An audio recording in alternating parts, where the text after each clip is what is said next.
Tiago 2,14. Acompanhe comigo. O tema da minha mensagem hoje é: a fé sem obras é inútil, vazia, vã, sem função. Tiago 2,14 diz assim a palavra do Senhor: meus irmãos, que vantagem há se alguém disser que tem fé e não tiver obras? Essa fé poderá salvá-lo?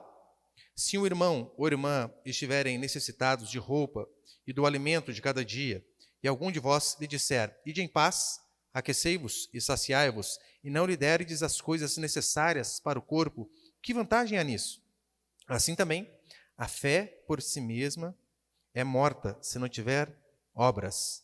Mas alguém dirá: tu tens fé e eu tenho obras. Mostra-me a tua fé sem obras, e eu te mostrarei a minha fé por meio de minhas obras. Até aí tá bom, o restante eu vou explicando aqui. Olha para cá, por favor. Entender a junção de fé e obras é fundamental na vida do cristão. Essencial, esta relação. Nós, de fato, acreditamos que a doutrina central, que o pilar da fé cristã, é a doutrina da justificação pela fé. Ainda mais nós, reformados calvinistas. E você precisa entender que Tiago, aqui, como eu tenho falado nas últimas mensagens, ele não está se opondo a Paulo. Paulo dizendo que a justificação é pela fé e Tiago dizendo que a justificação é pelas obras. Não. O que está acontecendo é um complemento. Paulo está explicando o tratado teológico, Tiago está explicando o tratado teológico de Paulo. E sem dúvida, nós somos salvos pela graça, mediante a fé. É isso que Paulo vai dizer em Efésios 2, 8 e 9.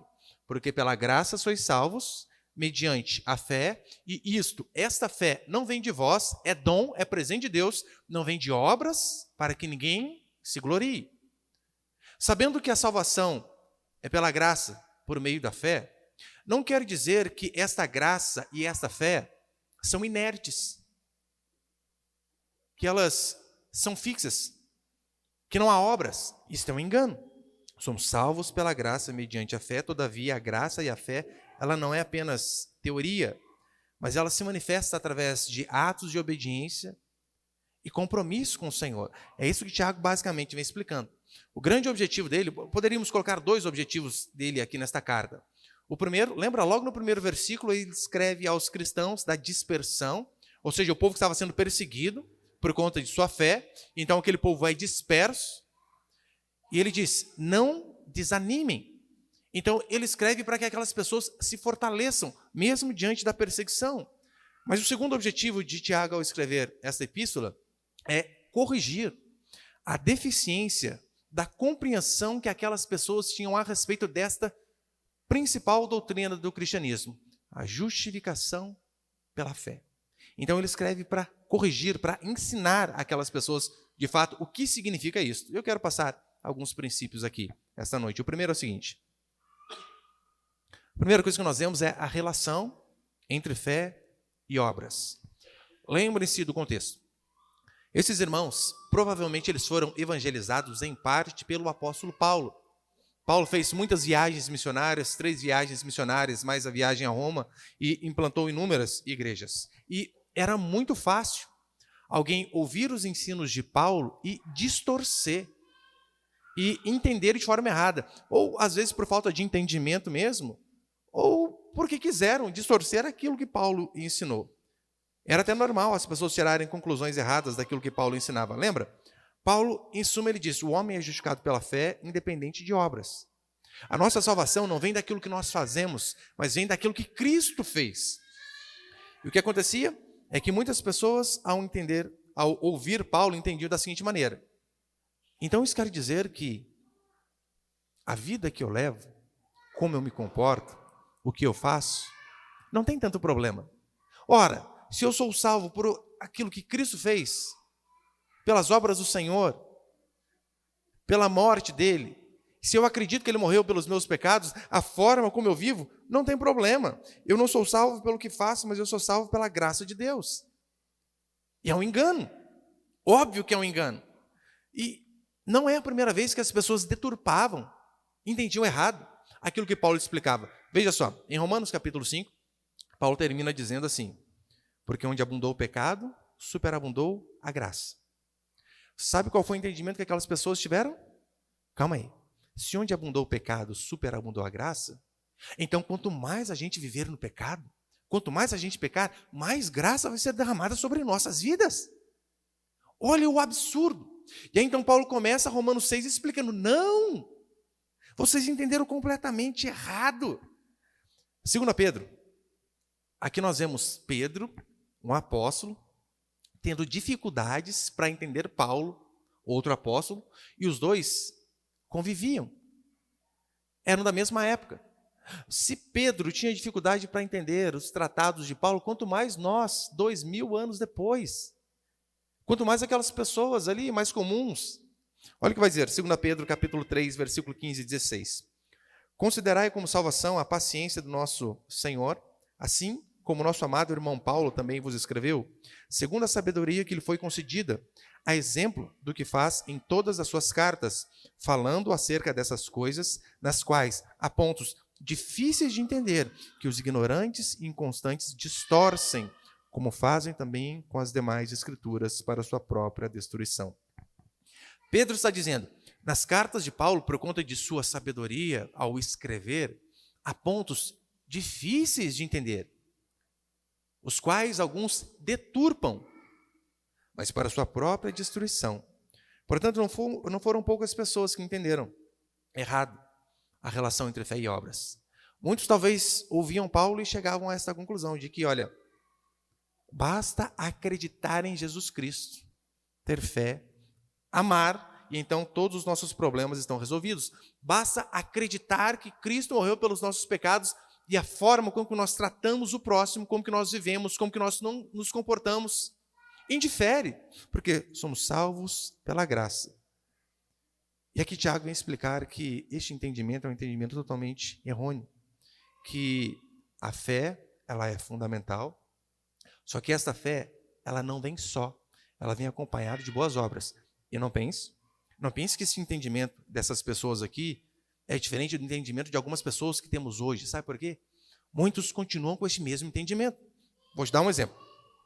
Estávamos em um pequeno grupo a semana passada, e então eu coloquei um vídeo para os irmãos de uma moça, de uma mulher, chamada Andressa Urach. Não sei se alguém conhece.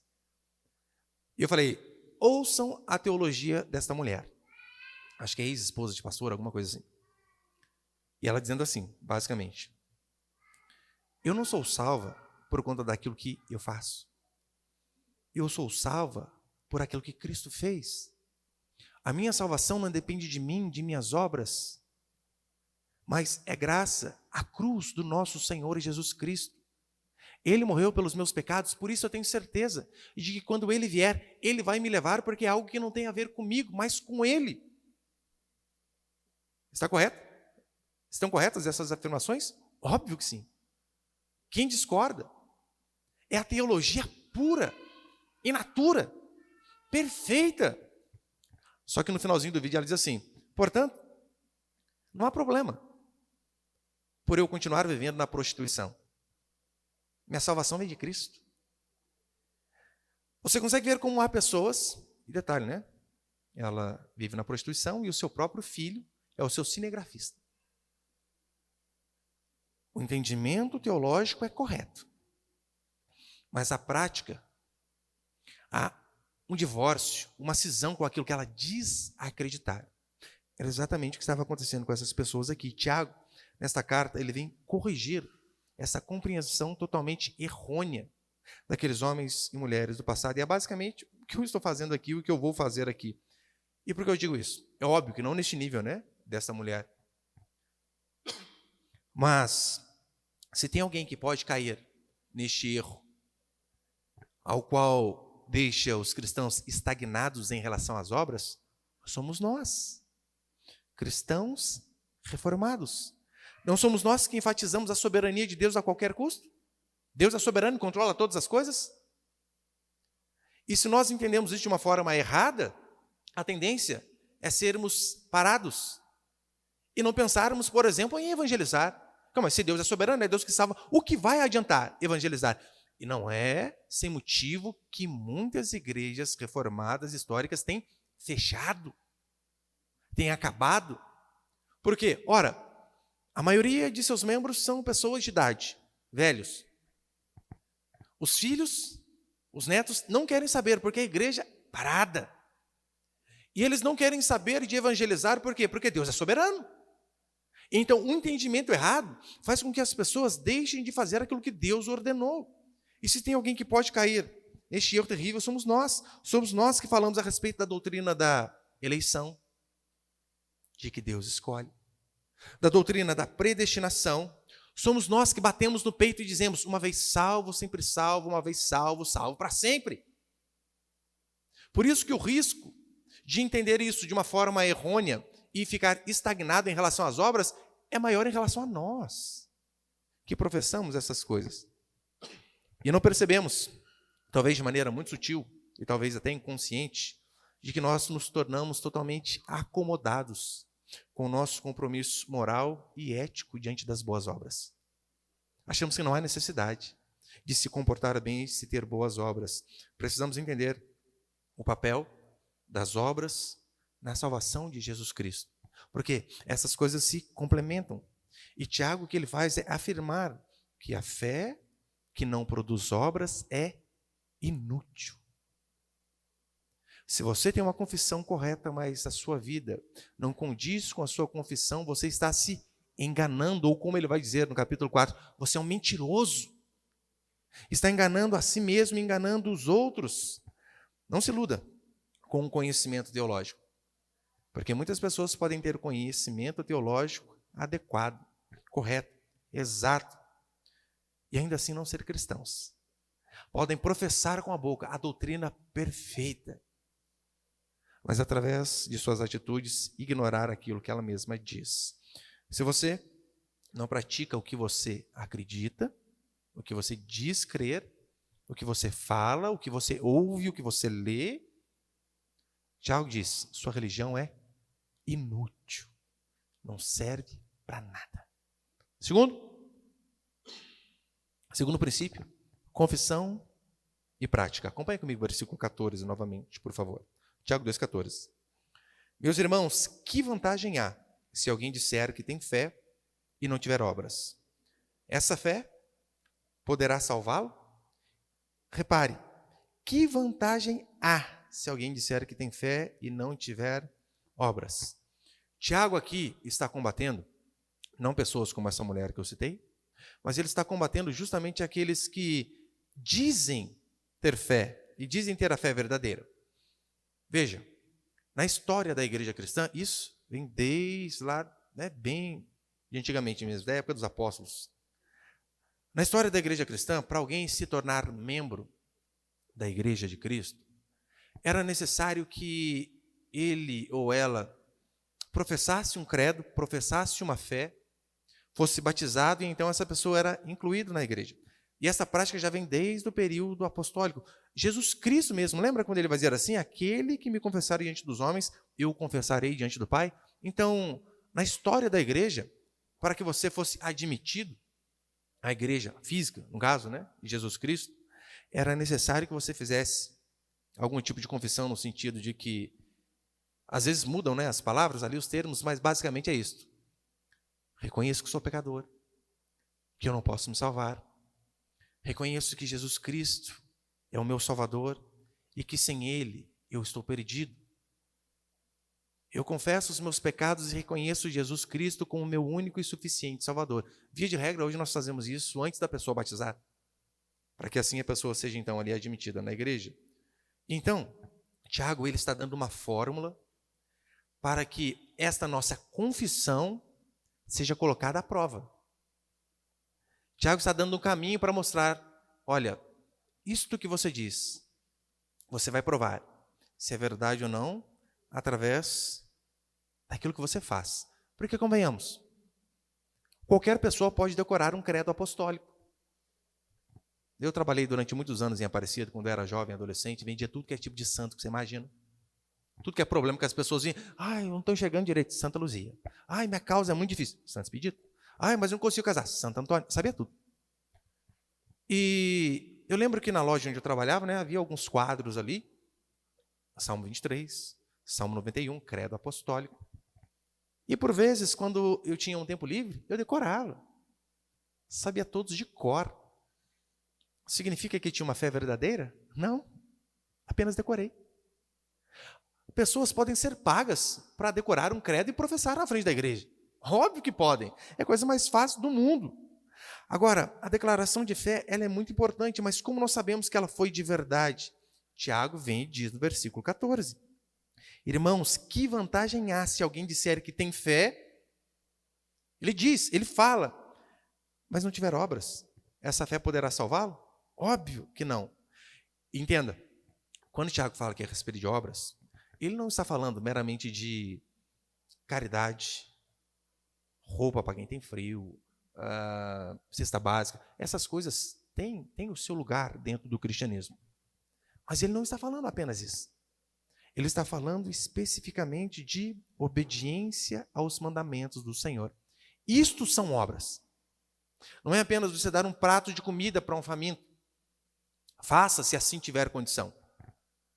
Mas Tiago está falando num campo, de uma forma mais geral, no sentido de obediência aos mandamentos. A prova de que você é um genuíno cristão é a sua obediência. Dizer que tem fé, mas não obedecer, não salva. Acho que semana passada, retrasada, eu não lembro. Eu citei João 14, 21, quando ele diz assim, lembra? Aquele que tem os meus mandamentos e os obedece. Este é o que me ama. Então não venha com esse papinho de que o que importa hoje é o amor. Não é? Os crentes worship de hoje dizem que o mais importante é isso. Amar. Você ama o Senhor? Isso é o suficiente. Mas Jesus vai dizer que a prova de que nós o amamos, como ele diz em João 14, 21, aquele que tem os meus mandamentos e os obedece, este daí é aquele que me ama. Do contrário, são apenas palavras ditas ao vento. Terceiro princípio. Terceiro princípio, materializando a fé. Acompanhe comigo, versículo 15 e 16. Se um irmão ou irmã estiver necessitado de roupas e do alimento de cada dia, e algum de vós disser, ide em paz, aquecei-vos e saciai-vos, e não lhe derdes as coisas necessárias para o corpo, que vantagem há nisso? Ajudar os necessitados é uma prova real de que a nossa fé é verdadeira. E quando eu digo ajudar os necessitados, irmãos, deixar bem claro, né? Necessitados mesmo. Necessitados. Eu, por conta das redes sociais, recebo muita mensagem das pessoas de fora, e você não tem noção, todo dia tem gente pedindo dinheiro. Todo dia. Pastor, problema, o Pix aqui, se puder me ajuda. Manda foto de criança doente, eu não sei, né? Sei lá, eu posso ser enganado. A não ser que venha de uma pessoa que eu conheço, aí eu ajudo. Do contrário, a gente desconfia de todo mundo. Mas esses dias eu recebi uma mensagem inusitada. Um rapaz mandou uma mensagem dizendo o seguinte: pastor, minha esposa, ela tem um sonho, o sonho da vida dela é trocar o nosso jogo de quarto. O senhor poderia nos ajudar? O Pix é esse aqui. Eu respondi: a minha esposa tem o mesmo sonho da sua esposa. Meu Pix é este aqui também, ó. Me ajuda. É um absurdo. É um absurdo esse tipo de coisa. Isso não é algo necessário. Necessário é aquilo que, de fato, é essencial para a sobrevivência. Tanto é que quando nós vemos esse exemplo aqui, né, talvez na versão revista e atualizada seja melhor, Tiago diz assim: você vê o seu irmão nu não no sentido de pelado, mas no sentido de ter aquilo que era necessário para a sobrevivência. Lembrando, a região do Oriente a qual eles viviam era um calor dos infernos durante o dia, muito quente, e um frio de rachar à noite. Por isso, a túnica era de suma importância, porque por mais que ela fosse grossa, ela protegia do calor. Você sabe, aqui em Pinda, às vezes faz um solzão e a gente já fica doido, imagina lá, né? Era importante, e principalmente por conta do frio, para se cobrir. Então, quando nós vemos Jesus Cristo falando, né, olha, doe a sua túnica, se você tem duas, doe uma, é porque era algo muito necessário. Daquilo talvez dependia a sobrevivência de algumas pessoas. Tanto é que alguns até empenhavam a túnica para trocar por alimentos. Tiago, então, ele vem e diz: se você encontrou um irmão, de fato, necessitado, de algo primordial, essencial para sobreviver, e você não ajuda, a sua fé é vã. Você vê uma pessoa, um irmão da igreja, passando necessidade de não ter o que comer, e você não ajuda, ora, de que adianta a sua fé? De que serve? Se você não mete a mão no bolso, não compra um pacote de arroz, feijão, ou ajuda de alguma forma. Nós exercitamos aqui, né? Sempre que, quando há necessidade mesmo, ajudar. Esse tempo atrás tinha um irmão que ele estava com um problema com o filho, precisava do médico, e realmente ele não tinha condição. E quando é assim, eu vou lá, converso com o tesoureiro, ó, a situação é essa aqui. E é bom sempre ter uma pessoa a mais assim, porque eu vou ser sincero com os irmãos, eu sou facilmente enganado. A pessoa vem com uma história triste para mim, já era, me ganha. Já sai dando dinheiro. Minha esposa que às vezes me lembra, ó, espera, cuidado, pesquisa, ai, ainda bem. Talvez mais fácil ser enganado que eu, talvez só meu filho, Samuel, ele é um pouquinho pior. Meu filho, passa alguém pedindo alimento em casa, ele não está nem aí se tem, se não tem, ele dá o que tem. Uma vez passou uma moça lá, acho que era campanha do agasalho ou alguma coisa assim, ele pegou uma blusa da mãe dele e deu. Tá lá a Raquel depois procurando blusa, ué, cadê aquela? Ah, mãe, passou aí, o pessoal falou que tinha gente que precisava, eu dei. A minha? Tem que dar a sua, menina. Talvez ele caia mais nessa história triste que eu e ele. Mas é bom a gente ter alguma pessoa ali para acompanhar, para ver, isso aqui de fato é necessidade, porque algumas coisas não são. Então, esse irmão estava precisando lá, eu conversei com o tesoureiro. Quando é algo necessário, prontamente a gente ajuda. Algo que é de fato necessidade, a gente ajuda. E assim tem que ser, é isso que Tiago diz. Se você vê o irmão passando necessidade, você diz, olha, Deus abençoe, vai com Deus. Não. A sua religião é apenas de palavras. É necessário que você coloque em prática. Então, faça isso. No versículo 18, olha o que vai dizer. Tiago 2, 18. Mas alguém dirá, tu tens fé e eu tenho obras? Mostra-me a tua fé sem obras e eu te mostrarei a minha fé por meio de minhas obras. Tiago agora ele vai fazer o quê? Ele vai desafiar as pessoas a mostrarem a sua fé por meio de obras. Porque, convenhamos, a fé é algo imaterial. Assim como o amor, a alegria, não é algo que você consegue materializar, pegar, ver. Mas você consegue ver, como diz Tiago, a prova é qual? Que as suas confissões, elas são de verdade, é que você age. De nada adianta, você escreve textão lá no Facebook, Instagram, sobre fé, sobre esperança. Mas você vê uma pessoa passando necessidade e você não ajuda, sua fé é inútil, é vã, sua religião é inútil. Então, a única forma de mostrarmos, materializarmos a nossa fé é através das obras. Não é isso que Jesus nos ensina? A árvore se conhece pelos frutos. Da mesma forma, a sua fé, ela é materializada através de sua conduta, de sua obediência, da forma com que você trata o próximo, através das suas escolhas. Não é esse motivo que Paulo, quando ele escreve a Tito e a Timóteo, ele vai falar a respeito do pastor. Para alguém ser pastor, ele vai dizer assim, não pode ser neófito é um novo convertido. E por que ele diz que o pastor não pode ser um novo convertido? Porque, convenhamos, quando a gente converte, é uma alegria tremenda, é um oba-oba danado. Né? Vai dar tudo certo, vamos ganhar pinda, Monhangaba para Jesus. Você fica... Só que daí vai passando o tempo, você vê, gente, não é nessas coisas que eu pensava, não. Começa a vir umas dificuldades, alguns problemas. Então, o que a Escritura diz é, espere para que frutos sejam vistos. E como são esses frutos? Através de obras. Obras são fundamentais. E quarto e último princípio, põe ele, por favor. Quarto e último princípio, fé, crença e temor. Acompanhem comigo o verso 19, por favor. Crês que Deus é um só? Fazes bem, pois os demônios também creem e estremecem, ou dependendo da versão, creem e tremem. Por que Tiago ele faz essa ênfase? Crês que Deus é um só? Ora, porque aqueles homens viviam num ambiente totalmente politeísta. Diversos deuses. Lembra da cultura grega? Havia Deus para tudo que você imagina. Para tudo. Então, para o judaísmo, nós vemos em Deuteronômio, em tantas outras passagens ali do Antigo Testamento, a crença em um único Deus era fundamental. Acreditar que só há um Deus. Mas Tiago, ele diz, acreditar que há um só Deus é uma parte da sua fé. Não é tudo. Porque acreditar que há um só Deus, até os demônios acreditam. Lembra aquele episódio do endemoniado de Gadara?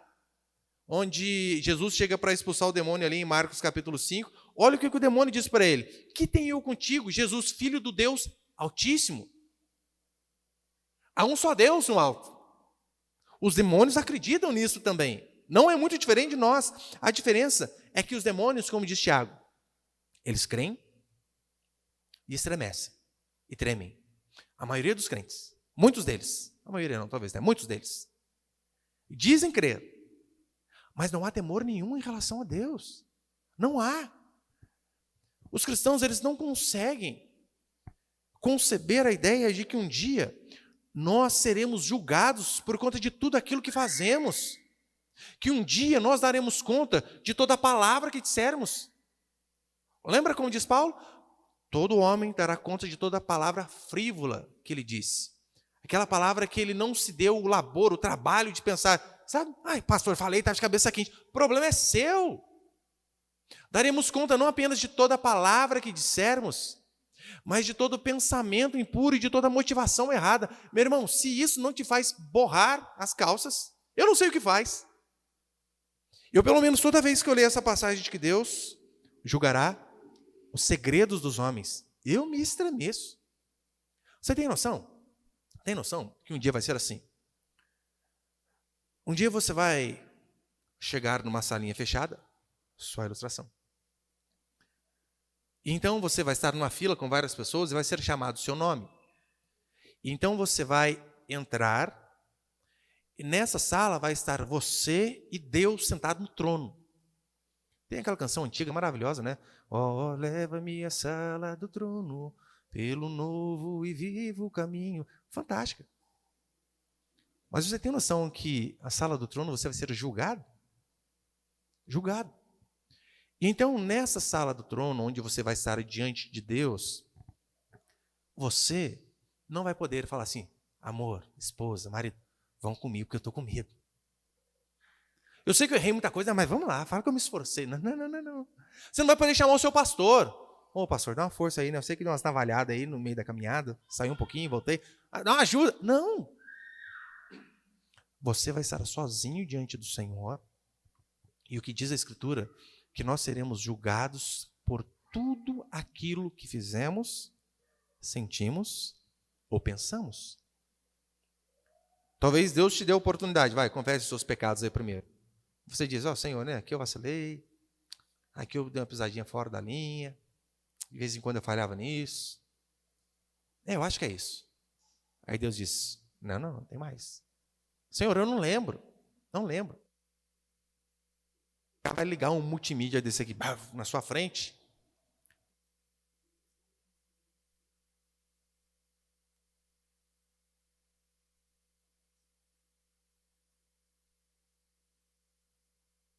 Passou na sua mente.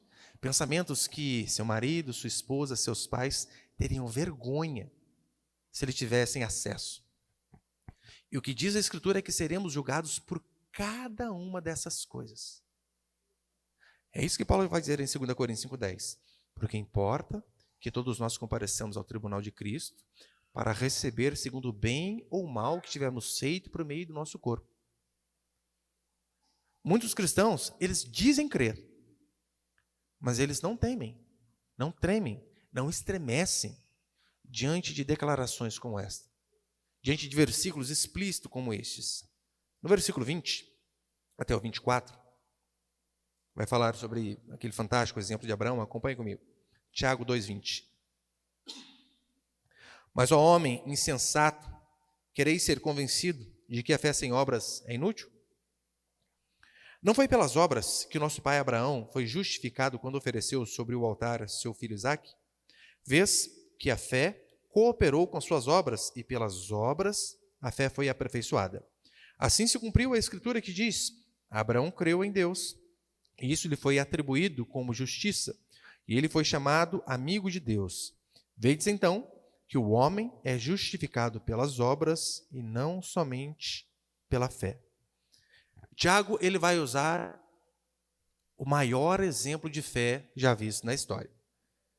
Ele pega o exemplo mais importante, porque Abraão, ele é a figura central, não apenas do cristianismo, mas das três maiores religiões monoteístas: o cristianismo, o judaísmo e o islamismo.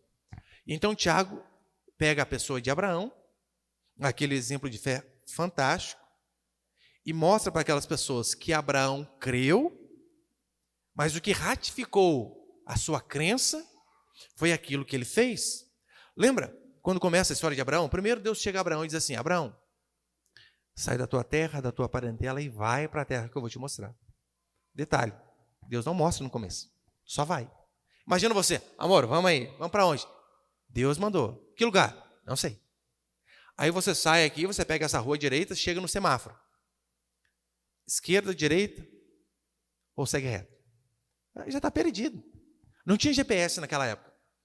E Abraão, mesmo assim, ele crê em Deus e sai. Deus diz a ele que ele seria pai de multidões. Deus diz para Abraão assim: Abraão, em ti serão benditas todas as nações, da tua descendência. E então ele crê que dele todas as nações seriam abençoadas pela descendência, pelos filhos que ele teria, sem ter um filho sequer. Nada. Ainda assim ele acredita. Lembrem, depois de anos esperando a promessa do filho, Deus prometeu por volta de 70 anos. Imagina chegar num senhorzinho, gente. Chega num tiozinho de 70 anos. Você vai ser pai de multidões. Ah, meu Deus do céu. Nem Viagra adianta mais. Mas Abraão crê. E não apenas isso. Hebreus vai dizer, né? Tendo o seu corpo já amortecido, provavelmente falando da impotência. 70 anos, gente. 70, é difícil. E então, como não bastasse a sua idade avançada, sua esposa estéril. É o combo perfeito, talvez, né? 70 anos a promessa. Por volta de 100, nasce o menino. 100 anos.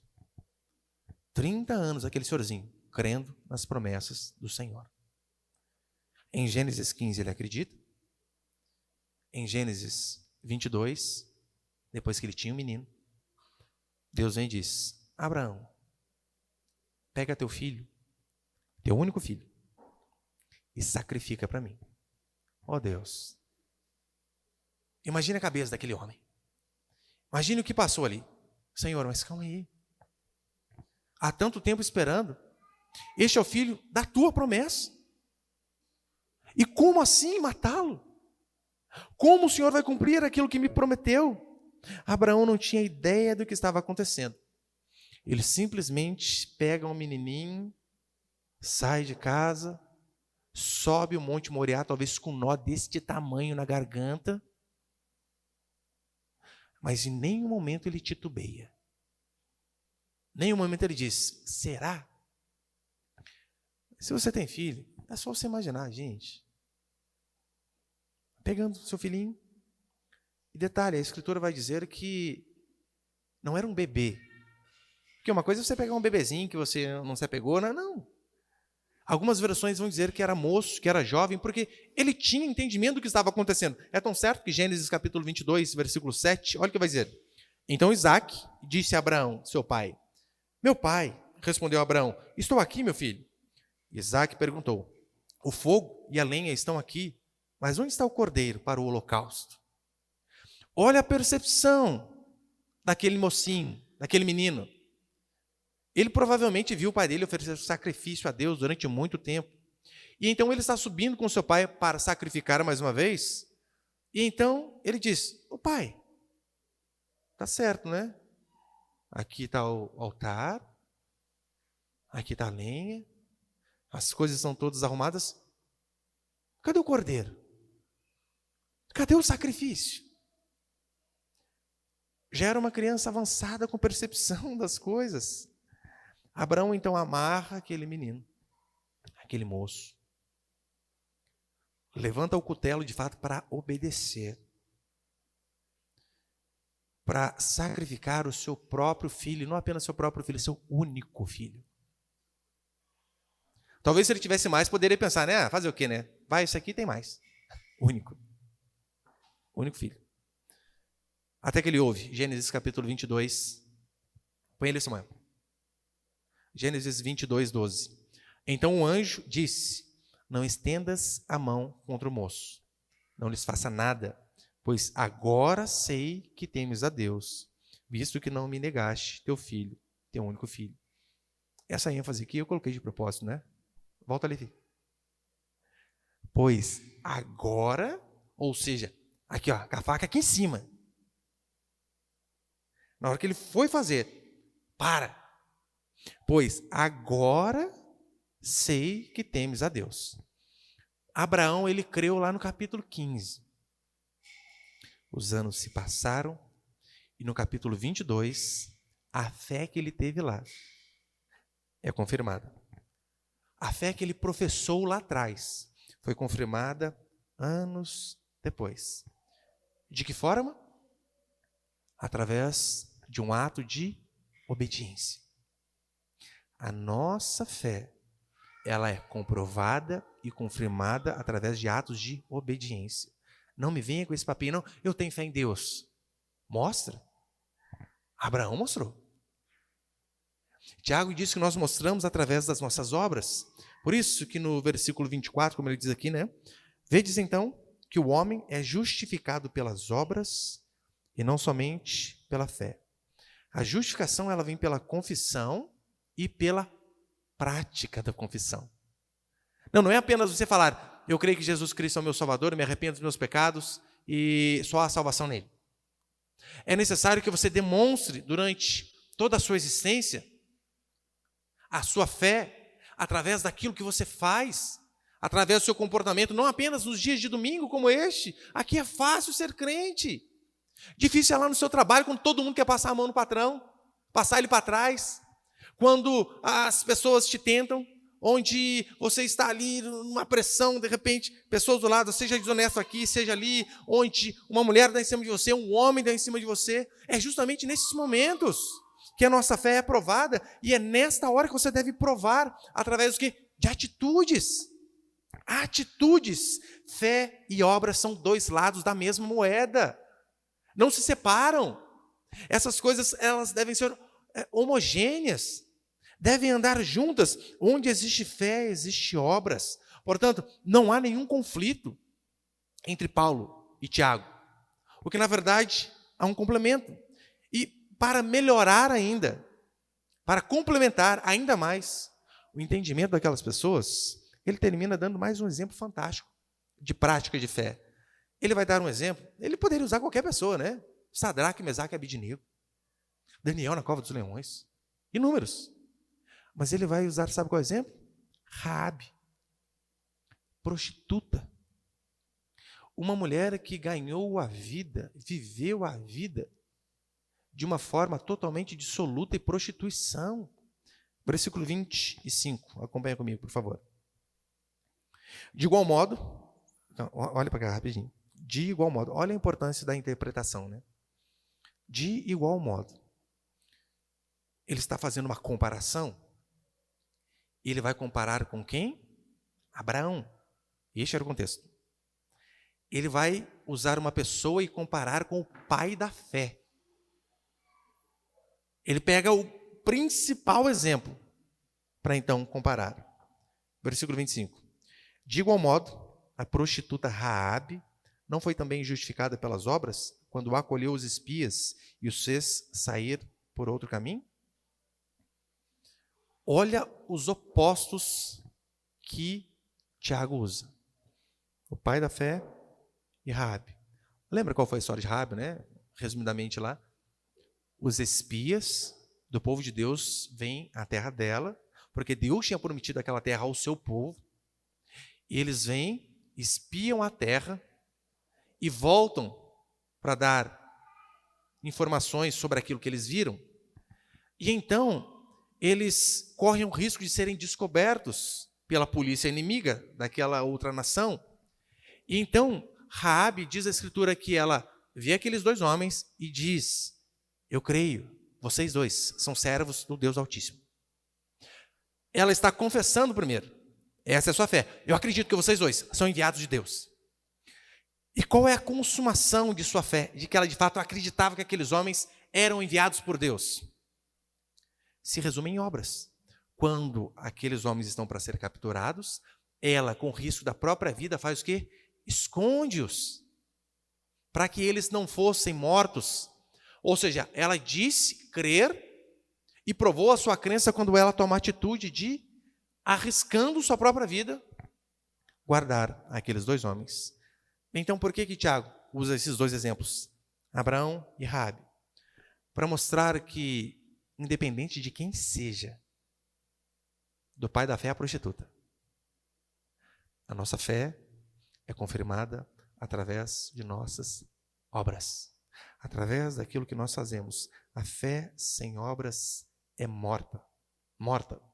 E ele conclui no versículo 26 assim: pois assim como o corpo sem espírito está morto, também a fé sem obras é morta.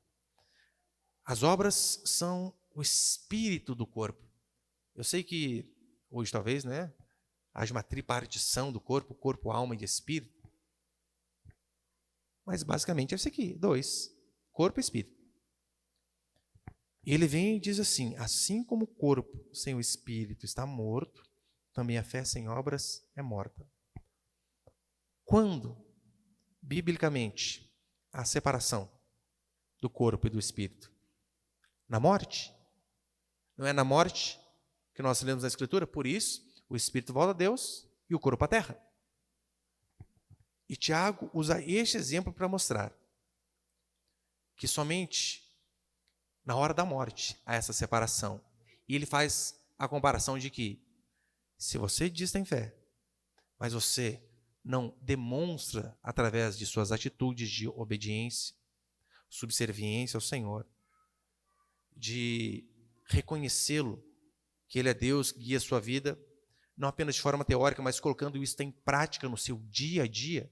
Se você não tem obras, sua fé é morta. Sua religião é inútil, é vã, não serve para nada. Você apenas sabe falar o que é correto, mas você não pratica o que é correto. Ou seja, pura hipocrisia. Basicamente é isso que ele está dizendo. Mas que Deus, de fato, nos dê a graça. Nos livre de termos uma vida hipócrita. De sermos bons em discutir teologia nas redes sociais, mas termos um comportamento podre em relação àquilo que nós dizemos crer. Que não haja essa cisão, meus queridos, entre aquilo que nós cremos, entre aquilo que nós professamos e aquilo que nós praticamos. Que aquilo que nós falamos com a boca, lemos com os nossos olhos, ouvimos domingo após domingo nos cultos, que isso se torne prática na nossa vida diária, na família, no trabalho, faculdade e principalmente quando ninguém estiver vendo. A prova das nossas obras, de fato, são isso, que nós não obedecemos apenas quando tem alguém olhando, mas principalmente quando estamos sozinhos. Para encerrar, essa semana eu acho que eu coloquei um videozinho lá no meu canal no YouTube, onde tem um rapaz na academia, não sei se vocês viram, tem um rapaz na academia, e chega uma moça toda oferecida, para na frente dele e começa a fazer agachamento na frente dele. Ele está com o foninho no ouvido ali, e o que ele faz? Ele pega o fone e passa para frente, assim, o fone fica aqui. A princípio, a esposa dele não estava perto, não tinha ninguém perto, e mesmo longe de qualquer pessoa, ele mostrou a sua integridade e o seu respeito para com a esposa que talvez ficou em casa. Ou se não tinha, se não é a mulher dele, não tem que olhar. E que nós possamos não ser cristãos apenas de forma teórica, mas que possamos praticar a nossa fé dia a dia, em todos os ambientes ao qual estivermos. Amém, meus irmãos?